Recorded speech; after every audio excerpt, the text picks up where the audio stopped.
جدید دنیا میں بہت ساری ایسی ڈیولپمنٹس ہو رہی ہیں جو انسان کو بڑی تیزی کے ساتھ ترقی کی نئی منازل طے کروا رہی ہیں۔ ماڈرن ورلڈ میں ڈرونز بھی انسانی ترقی کی ایک بہت بڑی علامت بن چکا ہے، اور ڈرونز کا استعمال زندگی کے ہر شعبے میں ہے، ہر جگہ ان کو استعمال کیا جا رہا ہے، پازیٹیو استعمال بہت زیادہ ہے۔ لیکن اب تیزی کے ساتھ ڈرونز جو ہیں وہ جنگی استعمال میں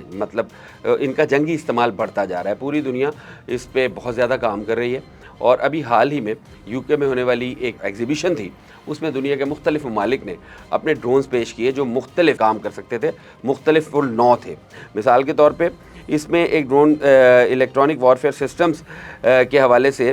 جو رافیل طیارہ بنانے والی کمپنی ہے، اس نے اپنا ایک ڈرون پیش کیا ہے۔ ان کا کہنا یہ ہے کہ ہم ایک ایسا ڈرون بنا رہے ہیں جو کہ بیک وقت 10 اہداف کو نشانہ بنا سکتا ہے، یعنی اگر وہ جنگی ڈرون ہے اور ایک ہی وقت میں 10 اہداف کو ٹارگٹ کر سکتا ہے۔ اس کے بعد جرمنز کا کہنا یہ ہے کہ وہ ایک ایسا ڈرون تیار کر رہے ہیں جو صرف آواز سے ایکٹ کرے گا۔ مثال کے طور پہ اگر ان کے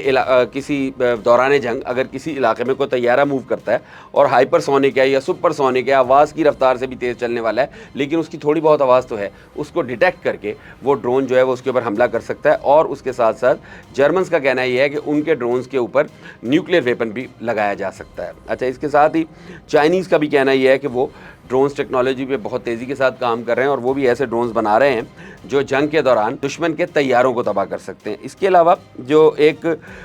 نیا تصور ڈرون کی دنیا میں ہے وہ ہے سپورٹ ڈرون۔ سپورٹ ڈرون ایک ایسا ڈرون ہے، جنگی طیارے اڑتے ہیں ان کے ساتھ اڑا کرے گا، ان کے ساتھ اڑے گا، ان کو بیک اپ دے گا۔ اس ڈرون کی موجودگی میں ان طیاروں کو جب ٹارگٹ کیا جائے گا، ان کے اوپر جب کوئی میسائل فائر کیا جائے گا یا راکٹ فائر کیا جائے گا، تو یہ ڈرون اس کو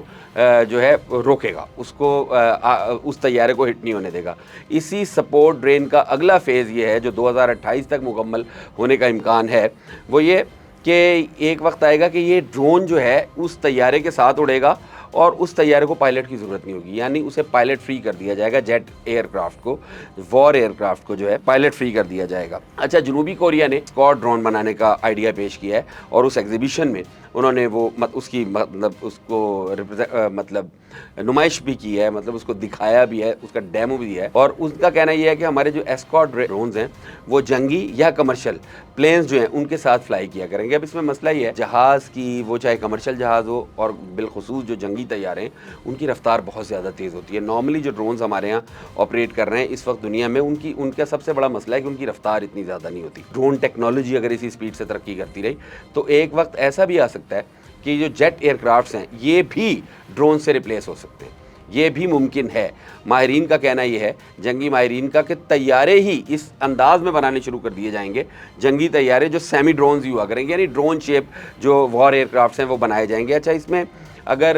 دیکھا جائے تو اب تک چین اور پاکستان تو ایسے ملک ہیں جو ڈرون ٹائپ طیارے تو نہیں بنا رہے، لیکن ان کے طیاروں کا سائز چھوٹا ہے۔ پاکستان کا JF-17 تھنڈر بلاک طیارہ آپ دیکھ لیں، چین کے طیارے دیکھ لیں، نسبتاً چھوٹے اور ہلکے ہیں اور زیادہ افیکٹو ہیں۔ جرمنی ایک ایسا ملک ہے جو اس ٹیکنالوجی میں چین اور پاکستان سے پہلے تو جرمنز ہی کا نام لیا جاتا تھا، لیکن اب چین اور پاکستان اس میں آگے نکل گئے، وہ بھی یہ چیز کر سکتے ہیں۔ اگر ایسا ہوتا ہے تو